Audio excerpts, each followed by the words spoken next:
So another big weekend of jumps racing on the horizon, both at Aintree and Sandown, and it's our Grand National expert, Phil Turner, who's going to be looking ahead to the action. Yeah, the two big races over the national fences at Aintree, and probably the two best betting races on Saturday, so we're going to look at those first, I think. Yeah, we're going to start with the Betfair Chase, which is over the national fences, only two races outside of the festival that are held over those fences. How good a trial do you think this is for the national? It is actually. I mean, they've really built it up. They did used to have, historically, they used to have races over the fences at this time of year.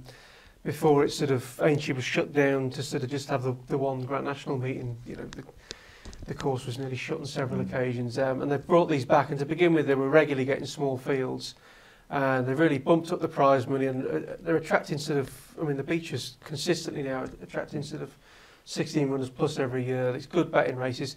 And as you say, it's actually sort of becoming a good trial for the national. One for Arthur, shaped encouragingly before going on to win it. Obviously, Amberley House and Clan Royal dominated a renewal about 10 years ago before they fought out the finish. And yeah, I think what tends to happen is often the case. You'll probably find a Grand National principal will shape well in this race, but because of that, it goes up enough in the weights, and then that may prevent him actually winning the big race itself. But regularly you'll find horses will run well in both races, so it is a good trial. So perhaps the lesson here potentially is not look at the winner, but maybe look for one shaping in behind these markers going to balloon. I mean, it's also the other thing to say is that because the national fences have been so modified, has been publicised, it's a lot safer now, which is a good thing, I guess.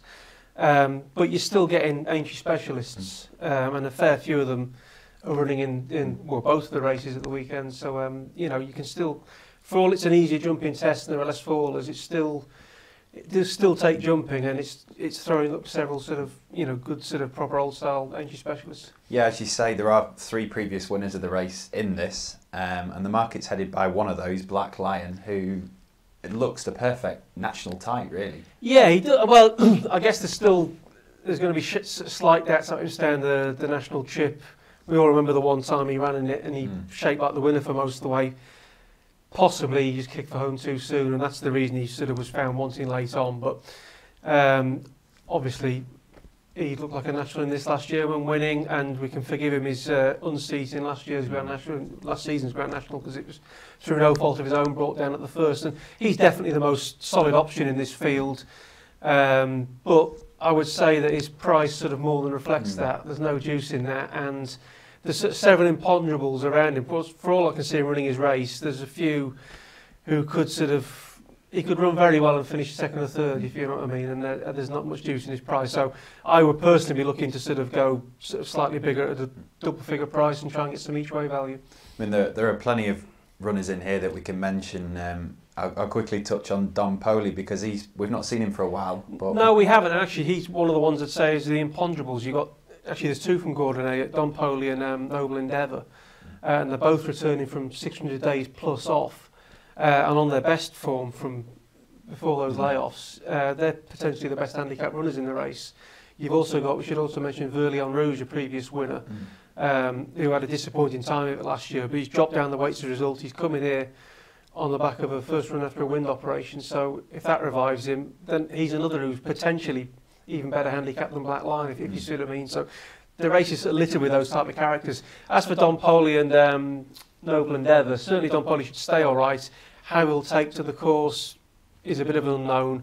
Plus there's a layoff. Noble Endeavour is actually also really actually backed it for last year's national. He ended up not making to the track all season. Judging by jockey bookings, I wonder sort of how fancied he is in this tomorrow, and perhaps for both of them it's a case of getting some experience of the big fences, and then once they've shown their well-being, look ahead for the big race itself. So too much of an unknown for me. Verlion Rouge is interesting with the wind up, but still you've got quite a number of sort of disappointing runs to overcome. So again, probably a best watch for me. I'll be looking for another course specialist in Ultra Gold, who's won the last two Tophams. He's actually got a Timeform swiggle next to him, and he deserves it, but he arguably doesn't deserve it around Aintree because he's been really consistent around here. He's a very well-bred horse, got a very good French jumping family. I think he's related to First Gold going back there. I think he was bought for a lot of money, and he'd really been a bit of a disappointment until he's seen these fences. He's had 2 wins and a second, And it's significant that they're going for this race instead of the Grand Sefton, because obviously it's worth a lot more money, but they clearly are hopeful that he'll stay the longer trip okay. That's really the sort of concern with him, is the sort of the longer trip in what's going to be pretty testing ground. But I can see him having a handy position, which is often a big advantage at this time of the year, because they sort of narrow the course a bit. And yeah, you know, a double thing is still around 12 to 1, and I think Betfair are doing first 5, Paddy Power first 6. You shop around, there's good each way places there, and I can't see him being out the money if he stays okay. Would you be going for him each way, or? I'd be going for him each way, and also the one I already backed at an even bigger price is Walk in the Mill, who's not had any experience of the fences, and to be honest, he was a bit clumsy in his reappearance at Cheltenham, which is not necessarily what you want to see before a try over these fences. But touch wood, he's normally a sound jumper. He was an intended runner in last year's Grand National. He was scratched at the 11th there. The plus side of that Cheltenham run is he's got a run under his belt. He's fit now, which there is a doubt of fitness on quite a number of others in the field. And the Robert Walford yard's been showing real signs of sort of encouragement. There's been a couple of winners, a couple of good placed efforts as well. And from a handicapping viewpoint, his third at Ascot behind Gold President Frodon last winter gives him a much better chance in this than 20 to 1 might suggest. So with the fingers crossed he takes the course okay, that's definitely the best value bet in the race. Okay, so Ultra Gold and Walk in the Mill each way. We'll go from the beach to the Grand Sefton, but we're staying over the national fences for this. That's right. This is the sort of Topham trial as opposed to the Grand National trial. So slightly more speedier types, and this field's cut up a bit. So it's instead of sort of a big handicap, they should get a bit more sight out there, and hopefully that'll play into the favour of Kilcrea Vale, which is my main fancy in this. He finished 4th in last season's Topham, and to be honest, although he jumped okay, he kind of got shuffled back, and I think it was because the field size was so big. He suddenly found himself. You always really want to stay handy in a race like that, and although he had a handy early position, he sort of lost his place, not through any mistakes as such. He never looked like falling, but he just sort of found himself a long way back at second beaches, and actually did really well to finish 4th from where he was, even jumping 3 out. Yeah, finished with a lot of running left in him that day. Given that shouldn't be so much of a problem in a 10, 11 runners, and by the time they get to beaches this time around, that field might be reduced a bit in size. I'd be hopeful. I'm sure he's the best handicap runner in the field, and although he hasn't had many sort of recent wins on his CV, one day or another he's going to take advantage of it, and hopefully it could be in this today. And he's about, I think, 8-9 to 1, so I think he's good value in this. What I will very quickly ask you about, I think he's a curious inclusion because he's carrying a certain silks in Warrior's Tale. He's got the Trevor Hemmings silks, which, if you know anything about Hemmings, there's only one ever aim with him. It's a bit curious though that he's in the Sefton rather than the Beecher. Well, possibly. He basically failed to stay in the Grand National last year, and whether they think they perhaps aim him as a Topham horse instead of a Grand National horse, and this may be the reason they're going. I think he had entries in both races. Don't quote me, but I think he did. And they've obviously gone for this. I mean, the Beecher is going to be a proper test tomorrow with the likely ground conditions. So he's a bit of an in and out horse for me. I never seem to be able to catch him right, and I could definitely see the case for him on some bits of form. Obviously, he went very close to winning the Great Yorkshire Chase last year, but I never seem to get him right, and I'm prepared to take him on. He just disappoints 1 or 2 times too many for me, so I'd take him on for that reason, but I can certainly see the case for him. It's Kilcrea Vale is your main fancy in this? Yeah, the other one to flag up would be the Dr. Newland horse, Catamaran de Soy, who is an ex-French recruit, and he's always looked sort of better than his racing on several starts when he first arrived, and wasn't seeing his races out for one reason or another. He's won his last 2 starts, including after his reappearance after a layoff, and you know, fingers crossed, it looks like those issues may be a thing of the past, because he's been very strong at the death, and I could see him really taking to this, and he's a serious threat to the selection, and really it was flip of the coin, and Kilcrea Vale was the bigger price, and that's the reason I've gone for him. But I could see him running a big race, and clearly Dr. Newland knows a thing or two about training winners over these fences, so yeah, no, he's an interesting runner. I should also mention Shanahan's Turn. He was runner-up in the Topham, finishing 2 places ahead of Kilcrea Vale, so he's another one who came. He's an in-and-out horse who came alive over the fences, so respect him. But I'd be very hopeful. I think he's, as I say, the market. I think it's 5 to 1 the field. It's, you know, there's no real sort of strong angles in there, and when in doubt, go with the best handicapped horse, and Kilcrevale is definitely the best handicap for me.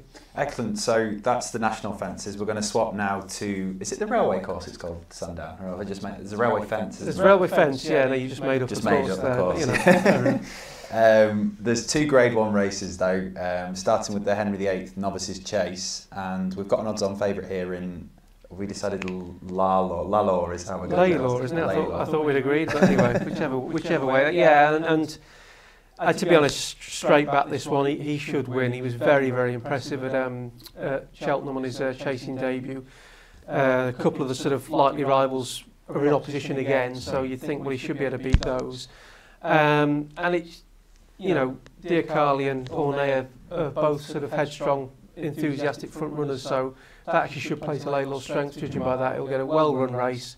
It shouldn't come down to tactics, and the best horse should win. And on the evidence at Cheltenham, it was a very impressive start, and yeah, he should win really. I'd be very surprised if he doesn't. He's made a good association with Richard Johnson. He's unbeaten in 3 starts for him. They're all his 3 biggest wins in bumpers, hurdling and chasing, so long may it continue. Yeah, he is a very short price at the moment. He's 5 to 6, best price at the time of recording. But if you're that type of punter, you might be eyeing up a double in the Tingle Creek with the other favourite. Yeah, well, possibly if you are that type of punter. I mean, I have to be honest, I'm probably not going to have, well, I'm not going to have a bet in this race. I think it's such a good race, it's just one to watch. And you might say, well, why is that? I mean, Altior is the best horse in training for my money. He's unbeaten over fences, well, why not sort of wade in again? I just think if he is to lose that unbeaten record, this is the type of scenario it might happen in, because all 3 of his opponents are really worthy opponents, and it's so cutthroat, the sort of top level 2-mile chases.